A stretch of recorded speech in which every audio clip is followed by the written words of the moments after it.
Hi and welcome to our program. Today we are seeing the city of Aarhus through the eyes of David, a poverty walk guide. The initiative brings knowledge and information about the conditions of the most vulnerable. Let's go meet David.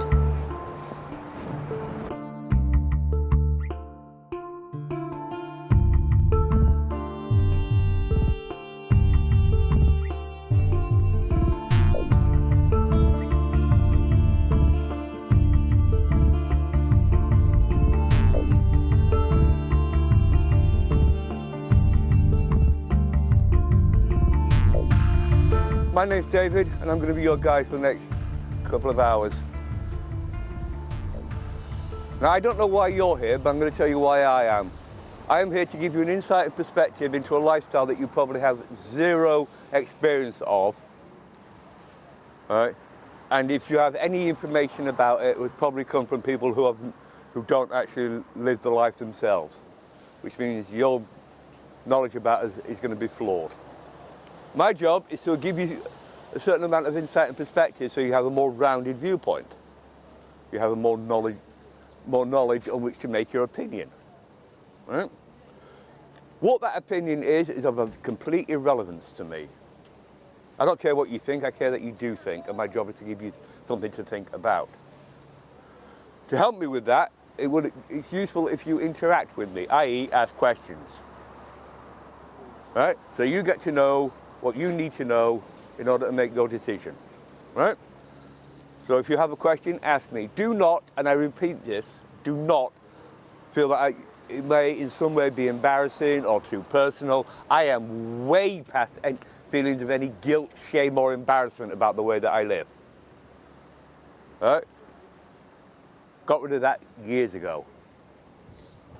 So ask away, don't feel like you're gonna oh my God, that's too embarrassing. No, not really. I don't care enough. Shame is for people who care, and I don't. Right? So ask away. As you've noticed by the accent and by the language, I'm English. The reason I'm doing this in English is because my Danish sucks. Right? Basically, one of the things about being homeless is that you don't really talk to people, so my Danish language skills kind of atrophied over the last few years. I can understand most of it and I can read it fine, right? But I don't speak it, right? If you want to ask me a question in Danish because you feel more fluent, or the question you want to ask you can only really explain in Danish, go ahead, right? If I don't understand, I'll get a translation, right? So, like I said, so if you do ask me a question, ask it in the language that you feel better and more comfortable in, right? And the translation is on me. So don't feel, oh, I want to ask a question, but I can only really do it in Danish, so I'd rather you just ask the question. Let me worry about the translation, right?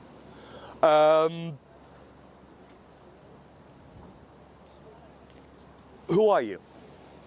We come from, it's kind of a boarding school, after school. Yeah, I know, okay. Yeah, and all of these students are playing handball, badminton, volleyball on a high level. Yeah. And doing sports. Okay. So their everyday life, it's consisting of a lot of sports and an active lifestyle.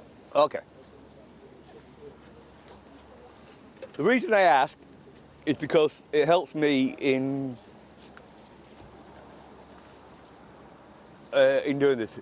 In a way, one of the things that surprised me when I first started doing this several years ago now is that people are actually, would actually come out and listen to me. I'm like, why? I was confused and perplexed by the fact that people actually showed an interest when on a day-to-day level, that's something you very rarely experience. Right? Most people have no interest in you as an individual, right? Like when the virus kicked in, people were going like, oh, how are you dealing with social distancing? I'm homeless. Social distancing is how I live. People have been staying 2 meters away from me for the last 10 years. It meant nothing to me. It was you lot that it all affected. My people were fine with it. Like, okay, no one's, we have to stay away from people. Big deal. Right? So, for many of us, the fact that people might actually come down, spend some time, hell, I even get paid for this, right? It's kind of I won't say it's weird, but it came as a bit of a shock. All right? So it's kind of interesting to me, like, who's doing it, why they're doing it, where they're coming from, and it helps me kind of like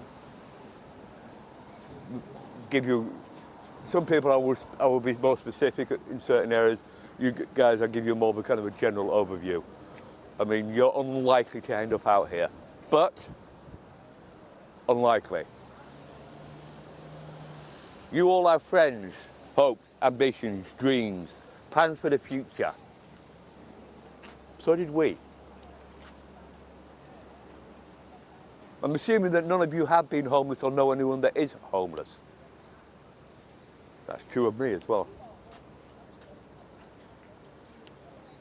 People look at us and we're some kind of special breed. No, we're people. Bad things happen to us, we made some poor choices, and this resulted. So when I look at you, I used to be where you are. Don't get too arrogant, because you could be where I am. I didn't expect you to do this.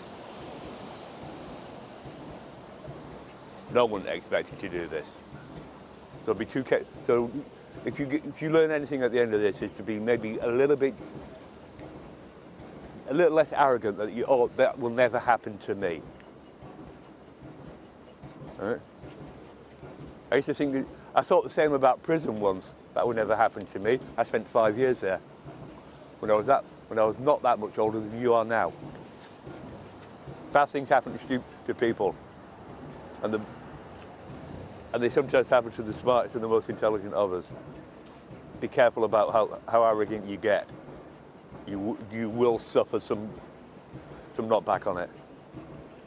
Right, we start here because we start here. See that building behind you? That is basically ground zero, base camp. When you become homeless, that's where you go. Why? Because homelessness, like any lifestyle, has its rules. There are certain things you need to learn.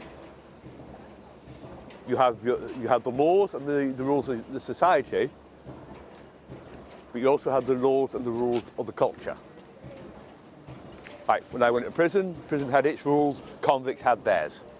And if I didn't learn them both, I was going to have a great deal of problems. So this is part of your acclimatization. This is how you get acculturated to the culture. This is how you learn how not to annoy people. And we're actually relatively genial, and we try to avoid having stress, but there are certain behaviors that are not accepted, and you will be called into account for them. And that comes on both sides. If you need a certain form of aid and assistance, Veristo will be where you contact those agencies. All right? Personally, I don't claim welfare. I never have. Why? I don't talk to governments. If it's got a uniform or a suit on, I don't deal with it.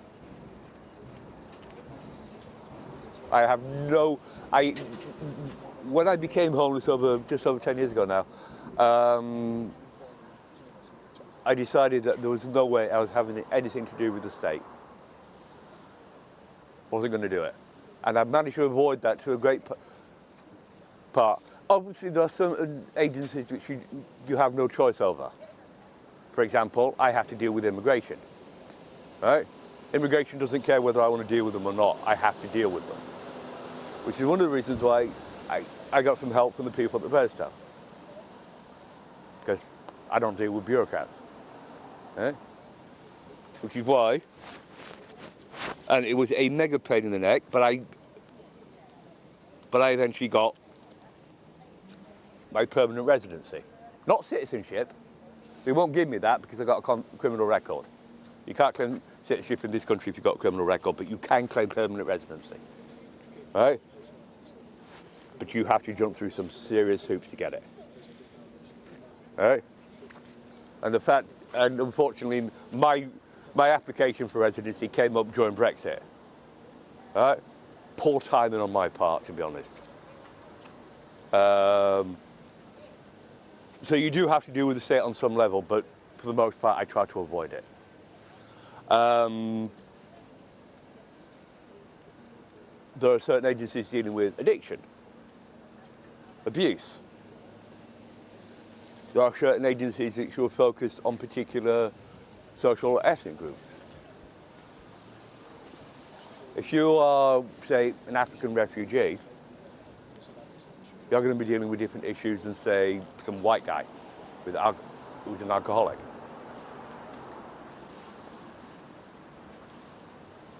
We share a certain socio-economic class. We are the homeless, but we are different on multiple levels. You are all, I presume, Danish, yeah? But beyond that, but the fact that you're Danish doesn't tell me anything about you as an individual, right? It tells me what your native language is and your nationality, but it doesn't tell me what music you listen to, what your politics, what your religious or spiritual convictions are. It tells me nothing. Basically, the important stuff tells me nothing about you, right? Yeah, being homeless is the same.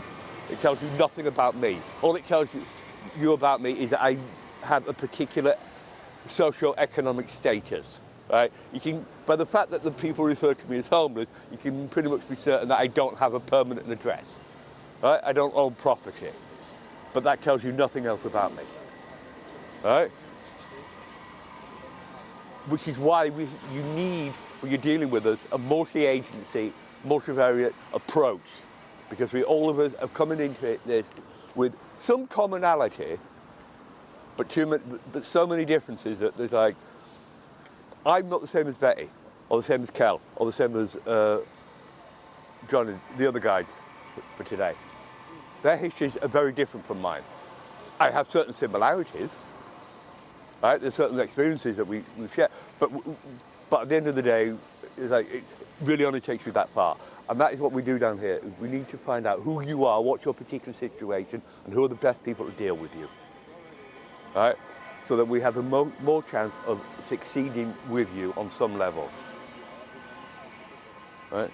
Because believe it or not, this is not the worst that can happen to you. Things can get worse. And the primary concern is to make sure that things don't get any worse. Right? Sometimes the first thing you need to do with a person is to stop their life getting even worse than it already is. And sometimes to stop it from getting worse is about the best you're going to get.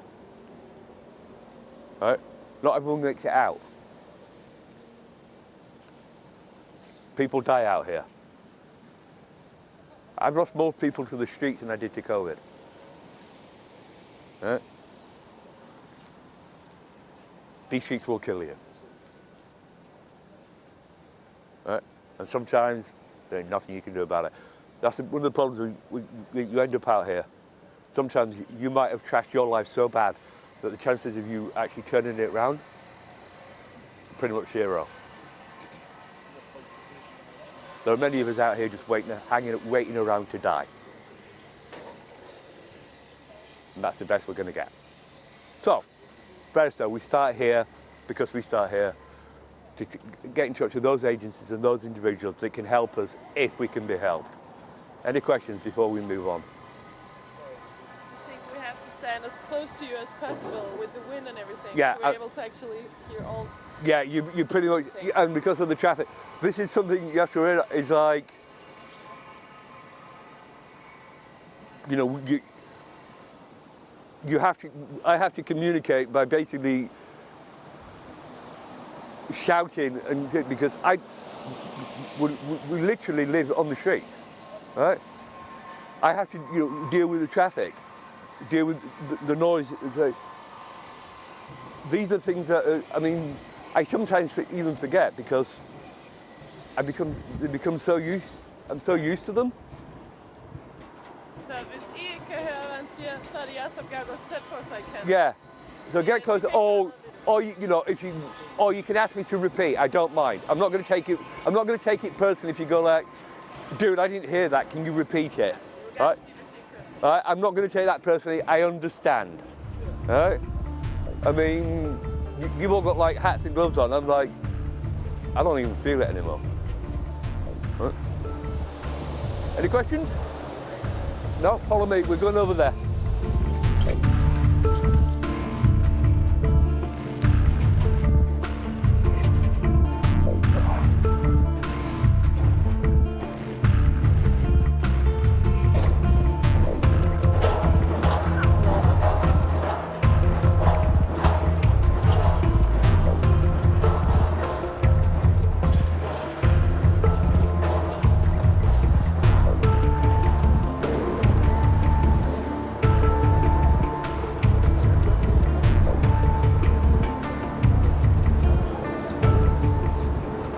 No, like most people, I had a job, place to live, friends, relationships, the whole thing. A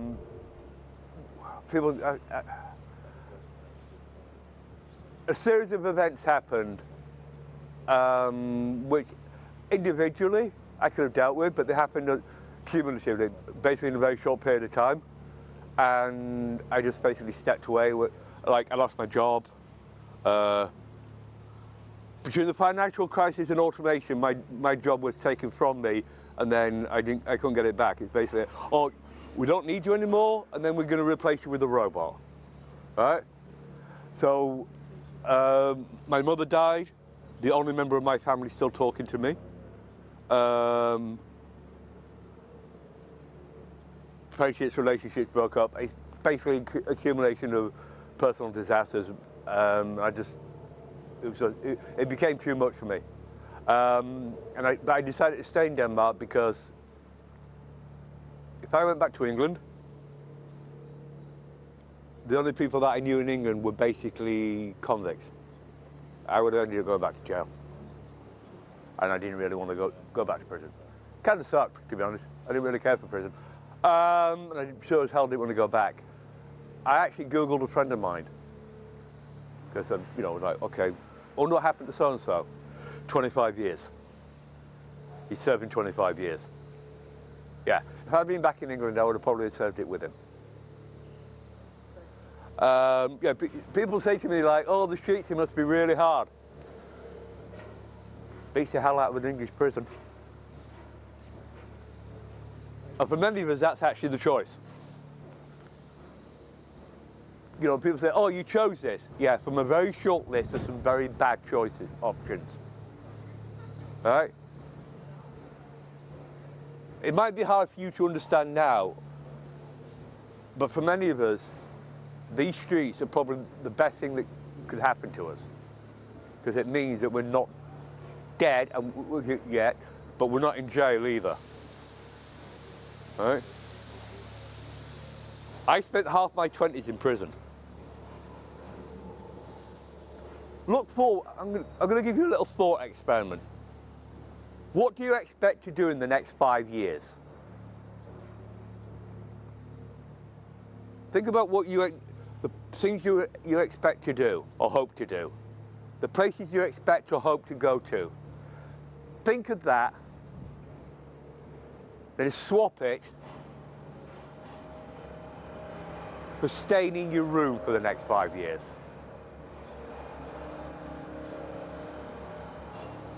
Because that's what basically prison is. Somebody will bring you your food. They'll let you out once a day so you can go walk around in a circle. That was the choice I had to make. These streets or that. I did that before, not going to do it again.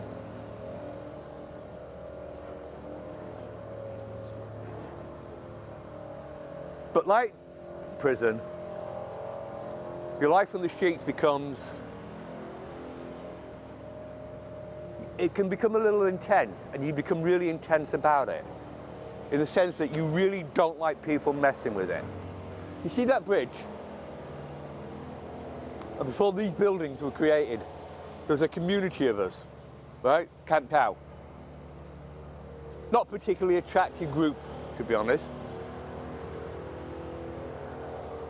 But when people refer to the homeless, what they don't understand is that actually we have some form of accommodation. It might not be much, you probably won't keep your dogs in it. But to us, it's the closest we got to a home. It's the closest we got to permanence, stability. a place that we feel safe. And if you mess with that, we get really upset with you. Several years ago, at the beginning, I was staying at a kind of wooden shelter up by Dengambabu, the old town. I had neighbours, they knew I was there, but I was respectful. Didn't make any noise, didn't make any mess, didn't have my friends coming round, got there late, left early. Put my possessions away, kept the place clean. I gave nobody any reason to be upset with me. But somebody did get upset with me because one morning I got up especially early so I could go do some laundry. Did my laundry, came back, put my stuff away, went into the city and did my thing. Came back that night and found all my clothes spread around in the dirt.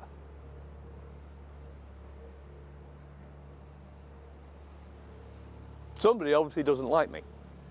Somebody obviously wanted to make a point, but somebody didn't have the courage to actually confront me. See, that's the thing. If you come to me as an individual, as a person, go, hey man, listen, I'm gonna have to ask you to move on. Do you know what I'm gonna do? I'm gonna move on. Because I'm not looking to create problems. I understand my situation, and I understand that some people don't necessarily. I appreciate that, I respect that. But you came to me as a person and said, listen, dude, and you confronted me as a person.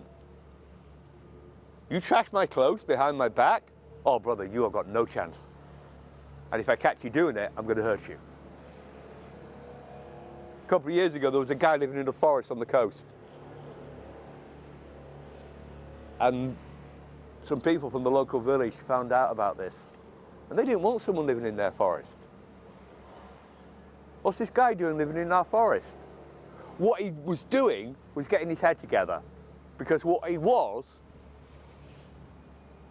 a combat veteran of Iraq and Afghanistan suffering with a major case of PTSD. He had discovered, like many of us have, that actually living in nature is mentally quite rehabilitative. It's actually very good for you. All right? So he's living in the forest on his own. He's trying to stay away from people. They went up to give him a hard time. Now, I'm not one to tell people how to live their lives. I am recommending, on the other hand, do not give a mentally disturbed combat veteran a hard time, because that guy has got demons you do not want unleashing. And that is the case of many of us.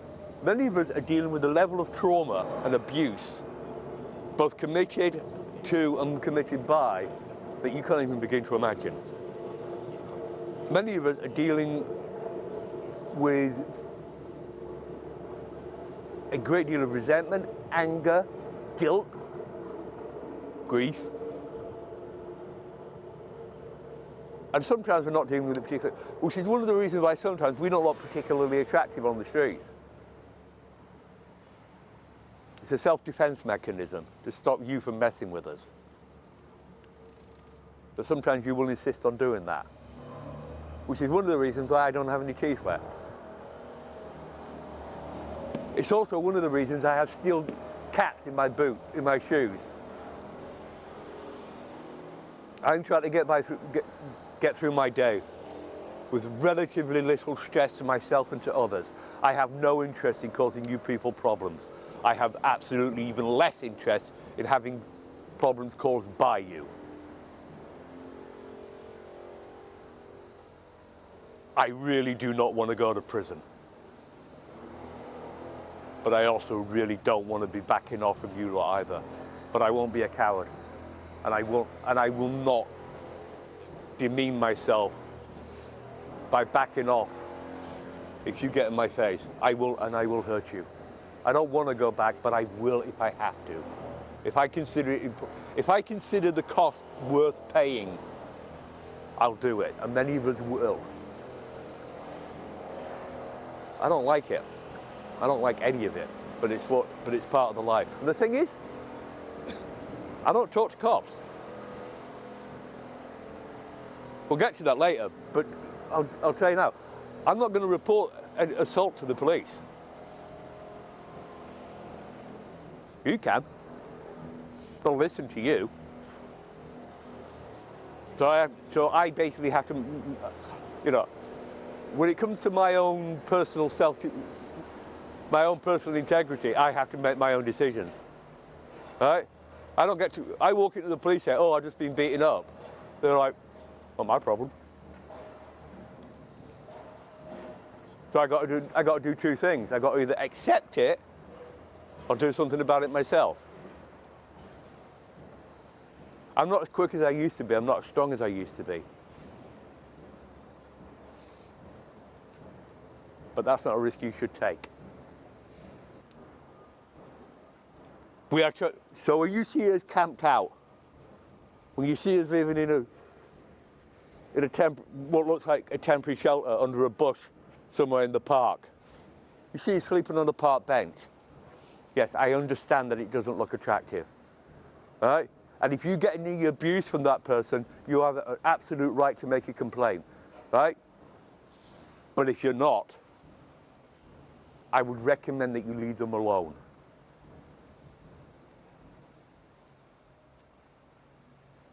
If they are a danger to themselves, you know, report it to the authorities.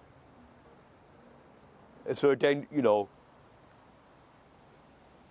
but as a general rule, leave them alone.